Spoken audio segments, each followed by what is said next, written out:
Attorney Libayan! Pasok!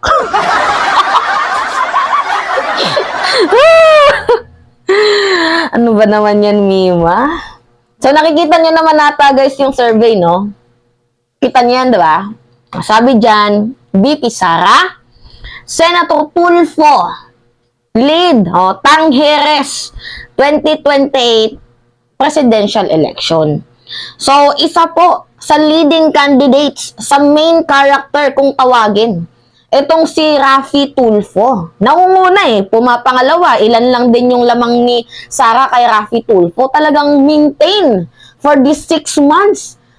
Minintain ni Senator Raffy Tulfo ang pagiging, nangunguna, leading man dito sa mga napupusuan sa 2028 bilang presidente. Oo guys, aminado ko dyan na malayo pa ang 2028 and hindi pa naman po nagdideklara itong si Raffy Tulfo na tatakbo siya bilang presidente. Alangan naman magdeklara siya, edi malayo pa lang, madami ng pautot, madami ng paninira ang hahalongkatin sa kanya. Kagaya ng nangyari 'di ba kay Binay?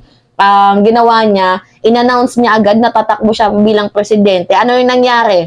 Hindi pa campaign, malayo pa yung yung pasahan ng doon sa COMELEC sa pagtakbo bilang presidente, abay pinuno na siya ng paninira. Pero guys, hindi nga seryoso. Gusto niyo si Tulfo? Nadala kayo sa angas-angas niya sa YouTube channel? Nadala kayo sa angas-angas niya sa Facebook? Sa TikTok, kaya pala ngayon si Raffy Tulfo kalat na kalat yung pangalan niya dito sa sa TikTok, sa YouTube, sa Facebook. Kasi guys, ano lang naman yan si Tulfo, sa totoo lang small time lang naman yung mga tinitira niya. Hindi naman niya, small time na mga ahensya. Yun lang naman yung mga tinitira niya. Pero ito sa issue ng ICC, nagsalita ba siya? Hindi. Diba? Issue ng West Philippine Sea, nagsalita siya? Hindi rin guys. Issue ng People's Initiative, nagsalita ba siya? Mas lalong hindi. Issue ng Maharlika, na dapat sana sa mga issue na yan, hindi siya nagiging neutral. Nagsalita ba siya? Hindi. Diba? Talagang magaling.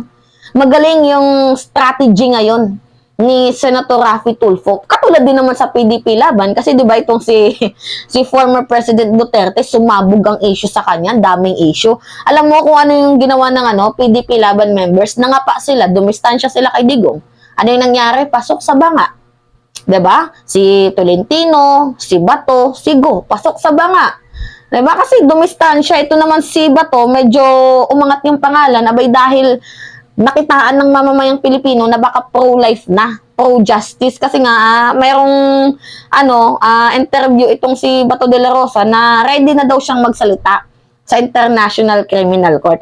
Now anyway, maangas guys ang moves ni Raffy Tulfo. Tahimik siya sa bawat issue. Simpleng tulong-tulong lang sa YouTube, simpleng banat-banat sa mga ahensya, sa DNR, PCSO, mga ganyan. Kasi guys, minimaintain niya na makakuha siya ng boto dito sa mga Marcos supporters, sa mga loyalists, at dito sa mga Duterte, mga DDS. Imagine guys kung matalino kang tumatakbo, minimaintain niya lang yung niya, pananahimik niya Kung nagsalita siya sa Maharlika Investment Fund at kumontra siya, sino yung makakalaban niya? Mga loyalista, mga Marcoses, 'di ba? Pag naman ayaw niyang pumasok ang International Criminal Court sa bansang Pilipinas, kung baka kinakampihan niya mga Duterte, sino ulit magagalit sa kanya? 'Di ba? Mga Marcos loyalist. So yun guys, pag hindi naman po nagsalita, pag nagsalita po itong si Raffy Tulfo sa usaping West Philippine Sea, sino yung makakalaban niya? Mga Duterteñans. Diba? Kasi mga pro-China, itong mga DDS. So mini-maintain niya guys. Kahit nga din sa liberal, kumukuha siya ng boto pansin nyo? Kahit si Lenny, pangatlo sa survey, kasi una si Sara. Si Sara naman, ewan ko ba, mga kayo, tatangan nyo kung siya pa din ang pipiliin nyo. Hindi pa ba kayo nagsawa sa issue ng confidential funds? Yan, usaping confidential funds. Nagsalita din ba si Tulfo? Wala. Wala siyang tirada. Hindi siya dito katulad kay number 1 senador na si Robin Padilla. Eh wala, bobo kasi itong si Robin eh. Oo guys, totoo. Ay, sat-sat ng sat-sat, bakbak ng bakbak, banat ng banat, wala namang laman, wala namang alam, tingnan nyo, na puno ng paninira. Pero si Rapi Tulfo, wow, leading lady. Leading lady. Di ba? Ano, leading. O, nangungunan, leading man sa mga main character para sa 2028 presidential election. Kasi guys, kailangan i-maintain niya ni Tulfo kahit hindi niya sabihin na hindi siya tatakbo. Pero ito guys, yung presidential survey na to, pwede tong maging dahilan para siya tumakbo. Kaya ngayon yung reason kung bakit hindi siya nagsasalita. Alam niyo guys, yung kasabihan ni Desmond Tutu, sabi niya, if you are neutral in situation of injustice, you have chosen the side of oppressor. Eh si Tulfo yan. Ganyan po si Tulfo guys. Play safe.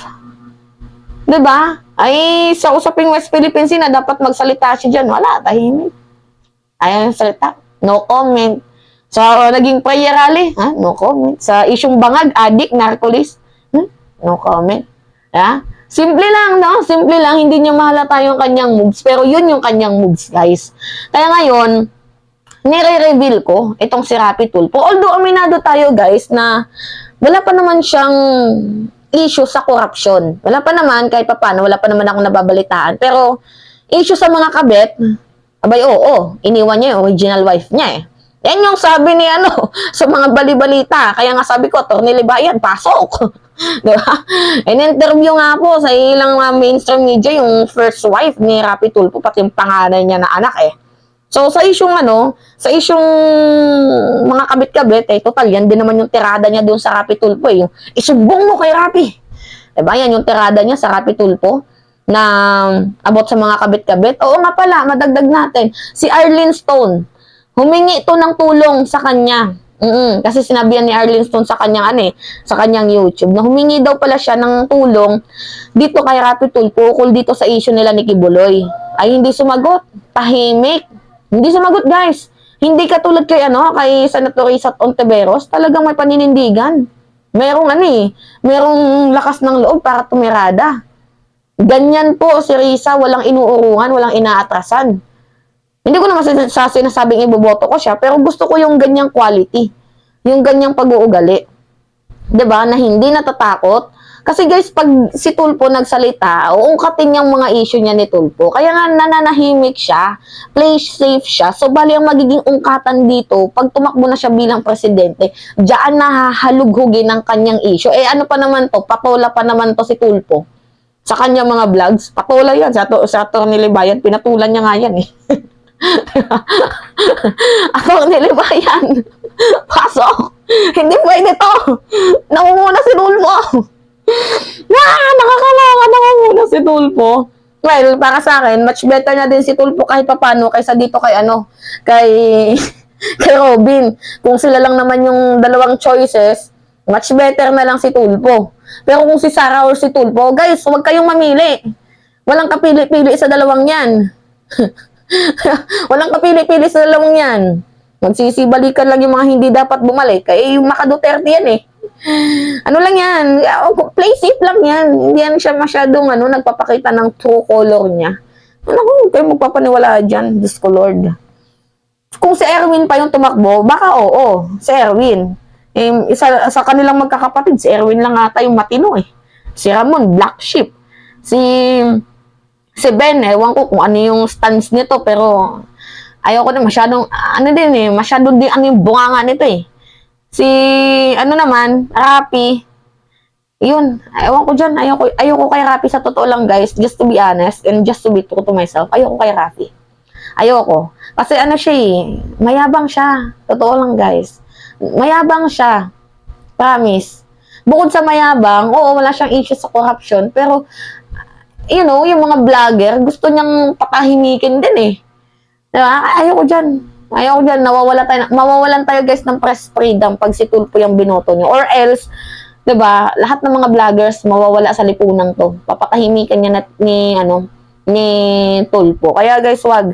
Mawalan tayo ng freedom of expression. Hindi nyo na alam kung anong mangyayari sa kaganapan dito sa ating bayan. Kawawa naman yung mga mamamayang Pilipino na baka malay mo, maging pa tayo. Diba? Maging makakaliwa. Tulad sa ibang bansa, ang tawag doon, communist. Wag. Magkakodita pa, wag. Ano lang naman yan, kung tatali-talinuhan, di naman matalino yan si Tulpo. Diyos ko Lord. So anyway, yun lamang ho guys. Kasi, ewan ko, natawa lang ako. Kasi may nagbigay sa akin, sabi niya, Mima, Valentine's Day ngayon. Baka gusto mong i-content tong si Tulpo. Kasi tuwang-tuwa daw. Dahil nangunguna, pumapangalawa. Pinost na din siya ng ibang mga mga vlogger na-maintain ni Tulpo ang pagiging ang pagiging highest, 'di ba? Mami-maintain niya, wala siyang issue 'di ba? Wala siyang issue, hindi pa nahalungkat yung kanya mga issue.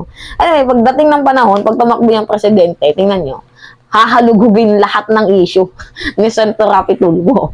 Yan, anyway, yun lamang ho guys. So that's me again, si Mima Alicia nyo. Nagbabalik ulit para sa atin, panibagong video.